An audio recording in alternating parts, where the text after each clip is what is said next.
Good afternoon on this finally Friday. The time now is 12:30. I'm Julie Broughton. This is News 6 Extra. Thank you so much for spending some time with us today to get caught up on your afternoon news and weather headlines. Talking about the weather, we are already tracking a few isolated showers as our East Coast sea breeze moves inland, so that will continue to intensify throughout the afternoon. We'll have your full forecast for those afternoon storms coming up in just a few minutes. And of course, it is Father's Day weekend, so I know a lot of you may have outdoor plans. So we will take a look ahead to the weekend in the next 7 days and tell you how to best make those plans as you are celebrating Father's Day or whatever you have going on this weekend. But first today, we start in Apopka. That's where a family tells us their lives are being turned upside down because of the federal government's immigration crackdown. 4 children who are all U.S. citizens tell us their father has been deported to Guatemala even though he's in the process of getting a visa. News 6's Mark Lehman spoke with the family and they tell him they're worried their mom may be next. What do we want? Free Rosemary! When do we want it? Now! Calls for action coming from dozens outside Orlando's ICE field office. We are here today because something deeply important is at stake. The right to due process. The gathering was in support of the parents of Beverly Juarez. She says her father, Espen Juarez, who's a business owner, was detained and later deported to Guatemala when he showed up to an immigration check-in. What doesn't make sense to me is that the officer had the chance to use her discretion in a favorable way, and she didn't. Juarez admits her parents entered the country illegally more than 20 years ago, but says her father was in the process of receiving a U visa, which is a protected status for victims of certain crimes. And my father had his life threatened, and he was thrown to the ground. He was hit on the head with a gun. Juarez says her mother was also detained on Thursday and faces deportation. Her story drawing the support of local leaders. We stand solidarity with Beverly and her siblings, with all of our immigrant communities. Immigrants are welcome here. That united voice pushing for due process in hopes of reuniting a family. There is a chance for the president to right this wrong, to bring back my father, and to stop my mother's deportation, because they are not criminals. In Orlando, Mark Lehman, News 6. And we will, of course, continue to follow this story for you throughout the day, both on air and online. Now to a warning. Of course, we know the bad guys are always trying to separate us from our money, and there is a new scheme to tell you about. First, you probably got some of those texts claiming you had unpaid tolls. Now, bad guys are texting you, telling you that you have unpaid traffic tickets, and that if you don't pay up, your license could be suspended. News 6's Angie Casada has the latest on what you need to do and what you need to not do. A new text message scam is making the rounds in Florida, and it looks real. The message claims you have unpaid traffic violations and threatens to suspend your driver's license if you don't pay right away. FDOT says these texts are fake and dangerous. Scammers are using official-looking language and threats to trick you into clicking a fraudulent link. The Better Business Bureau reminds consumers stay vigilant. When you receive a text like this, I've gotten them too, you obviously want to look first at who did it come from. There may be very clear indicators when you look at the source that this is just an opportunity to swipe and delete. FDOT will never send text messages asking for payment or threatening arrests. And if you do get a message like this, don't click any links. Don't share personal info. Report the text to law enforcement. News 6 spoke with cybersecurity experts earlier this year who warn if you do click the link, your personal data could be exposed. This is often the entry point into your life getting a lot worse because they'll collect small pieces of information. The best way to stay safe? Verify any ticket or traffic notice directly through the DMV, not through a text. Angie Casada, News 6. Now, all of us who live here in Central Florida are very familiar with the theme park wars. Of course, Disney and Universal are known to be fierce competitors, but now the entertainment giants are finding some common ground, and it could directly impact what you do online. News 6's Stephanie Rodriguez tells us how they're joining together to fight what they call piracy and plagiarism. I'm Stephanie Rodriguez reporting from the News 6 studios. Now, if you're from Central Florida, you know that Disney and Universal are fierce competitors here, but now the two entertainment giants are teaming up against AI. They have a limitless supply of characters that are copyrighted, but the problem is AI programs like Midjourney use these characters to create new images. Now Disney and Universal are fighting back. Just about every ride at Universal's theme parks is based on a heavily copyrighted character. The same goes for Disney. Those characters have a value well beyond rides and attractions. Now Disney and Universal are alleging that AI is infringing on its rights by using these characters to create endless unauthorized images. They're the largest intellectual property holders in the world, the two of them. Kristen Roberts is the founder and managing attorney of Tristal Law. An expert in intellectual property law, Roberts calls the Disney-Universal lawsuit groundbreaking. While they may not always agree with each other and they may be rivals when it comes to their theme parks and their movies and things like that, when it comes to this issue, the intellectual property being used without authorization to train and reproduce what belongs to them, you better believe they're going to be on the same team here. For years, AI companies have argued that since their programs sample from thousands, if not millions of articles and images to write paragraphs or create pictures and videos, that they are covered under what is known as fair use, since the copyrighted sources are publicly available. There are laws on the books dealing with copyright infringement and theft, but almost nothing when it comes to sampling and how much is too much. I don't think that these AI companies want to have to go through the process of having to license like we do with music. Like Spotify has to pay licensing fees in order to play music. We could do something similar, like some kind of compulsory license. The problem is we need Congress to act. Midjourney has not responded to the lawsuit. Now, there is another one in the works in London. Getty Images is suing a company there over copyright infringement. Both of these cases could reshape how we use AI. Reporting for News 6, I'm Stephanie Rodriguez. We're going to take a short break, and when we get back, News 6 anchor Lisa Bell will check in with longtime Orlando City Commissioner Robert Stewart. He's been in office for about 2 decades. He's announced his retirement. He and Lisa will talk about what is next for him. We will also talk about who has seen some thunderstorms right now and what we can expect as we move through the next several days, including your Father's Day weekend. Stay with us. We're back in about 2 minutes.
Welcome back to News 6 Extra. I'm Julie Broughton. The time now is 12:39. Thank you for spending some time with us this afternoon.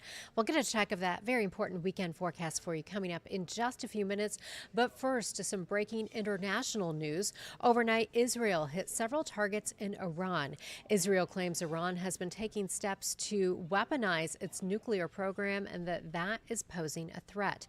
CBS News' Natalie Brand reports Iran is promising to retaliate as the U.S. is rushing to reach a nuclear deal with the Middle Eastern country. People in Israel are bracing for retaliation by Iran, stocking up on food and essentials. I hope everything will be quiet. We want peace. Israeli hospitals also prepared underground facilities after the country launched a wave of strikes overnight aimed at Iran's nuclear program. Israel launched Operation Rising Lion, a targeted military operation to roll back the Iranian threat to Israel's very survival. This operation will continue for as many days as it takes. Israeli Prime Minister Benjamin Netanyahu says Israeli warplanes struck more than 100 targets and killed leading nuclear scientists and at least 3 top Iranian generals. Damage could also be seen in this residential neighborhood, with Iran's supreme leader vowing severe punishment. World leaders are calling for de-escalation, and the Trump administration stresses the U.S. was not part of the operation. Secretary of State Marco Rubio says the top priority is protecting American forces in the region. President Trump on social media warned Iran it will only get worse unless they come to the negotiating table, saying Iran must make a nuclear deal before there is nothing left. Dan Raviv is a veteran journalist covering the Middle East. What he put on Truth Social this morning means that he does see the Israeli airstrikes as a leverage on Iran. And he warned that more attacks are planned and they will be more brutal. That indicates that he is in on what the Israelis are planning. Iran state media says Iran no longer plans to participate in nuclear talks with the U.S. that had been scheduled for this weekend. The U.S. still hopes to resume them. Natalie Brand, CBS News, the White House. The ongoing fight over immigration enforcement has led to the arrest of a U.S. senator. The California lawmaker was handcuffed as he interrupted a news conference yesterday being held by Homeland Security Secretary Kristi Noem. CBS's Carter Evans takes us to the chaotic scene. A chaotic scene. Secretary, I want to know why you insist California Senator Alex Padilla, dressed in casual attire, interrupted Homeland Security Secretary Kristi Noem during a news conference. I'm Senator Alex Padilla.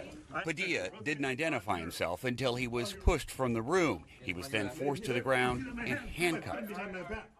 Secretary Noem spoke about the incident after the news conference and said she did not recognize the senator. I wish that he would have reached out and identified himself and let us know who he was and that he wanted to talk. After the incident, Noem's top deputy wrote on social media Padilla chose disrespectful political theater as he, quote, lunged at Secretary Noem. I was there peacefully. If this is how the Department of Homeland Security responds to a senator with a question, you can only imagine what they're doing to farm workers, to cooks, to day laborers. As images of ICE agents in pursuit of farm workers surfaced, President Trump yesterday acknowledged the toll his policies are taking on the industry and signaled an exception. We can't take farmers and take all their people and send them back because they don't have maybe what they're supposed to have. We're going to have an order on that pretty soon, I think. There will be more protests against the Trump administration's handling of immigration this weekend here in L.A. and across the country. Authorities are also looking for protesters who clashed with police. They arrested a man here in L.A. yesterday who was distributing face masks to protesters. Carter Evans, CBS News, Los Angeles. And as you heard Carter Evans just say, protests are planned for tomorrow across the nation, including right here in Central Florida.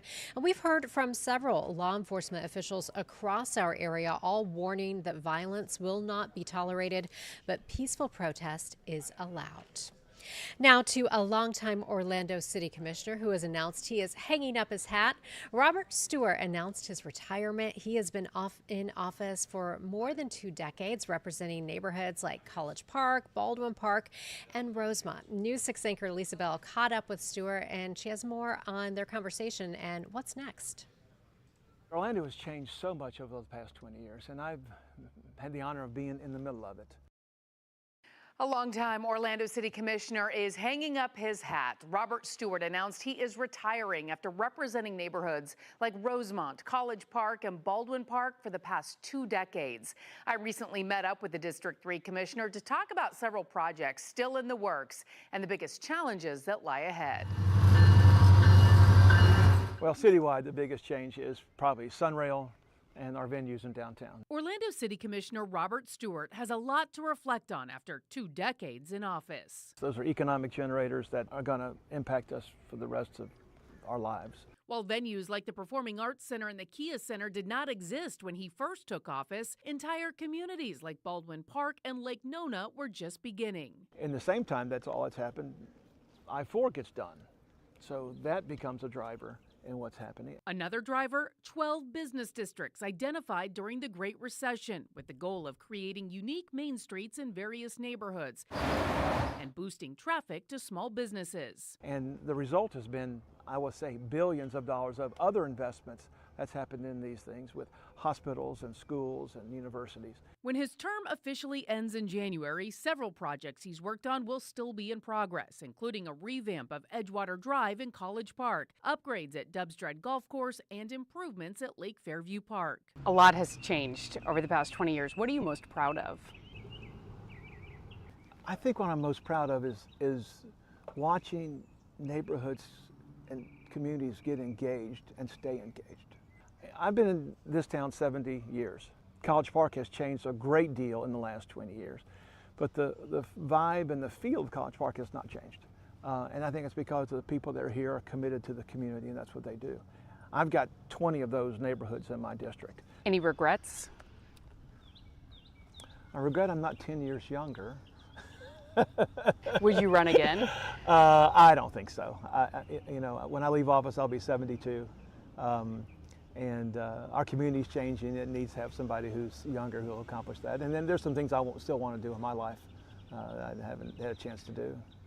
Already about half a dozen people have filed to run for his seat with the election scheduled for this November. And that was Lisa Bell reporting. We certainly wish him the best on his new journey.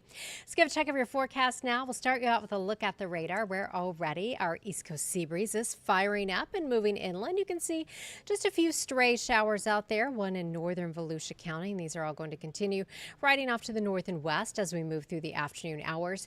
Here's how this looks on the clouds and rain forecast. And the modeling has actually done really well over the last couple of days of timing out the showers and the intensity.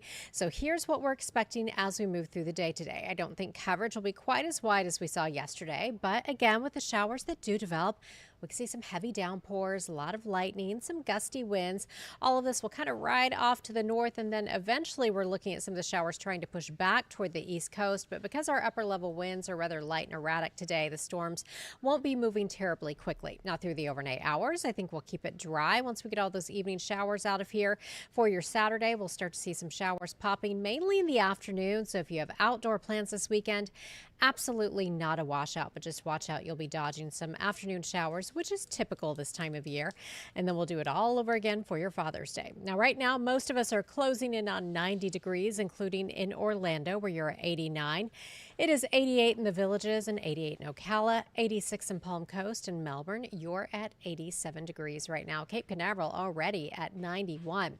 Factor in the relative humidity. It feels like 102 in New Smyrna Beach, feels like 97 in Leesburg, and feels like 95 in Palm Coast. Here is your 7-day forecast. We'll keep rain chances around 40% as we wrap up this work week, head through the weekend. By Monday, look at those afternoon highs. We'll go to 94, and then we're talking about mid-90s by Tuesday, with our rain chances creeping up just a little bit to about 50%. Overnight lows stay mild in the mid and upper 70s, so we are starting out each day mild and muggy, which you know that if you've stepped out the door early in the day. We'll, of course, break down your forecast in much greater detail starting on News 6 at 4. We'll also check out the tropics, which right now are quiet, by the way. Thank you so much for spending some time with us today on News 6 Extra. I hope the rest of your day is fabulous, and I will see you at 4.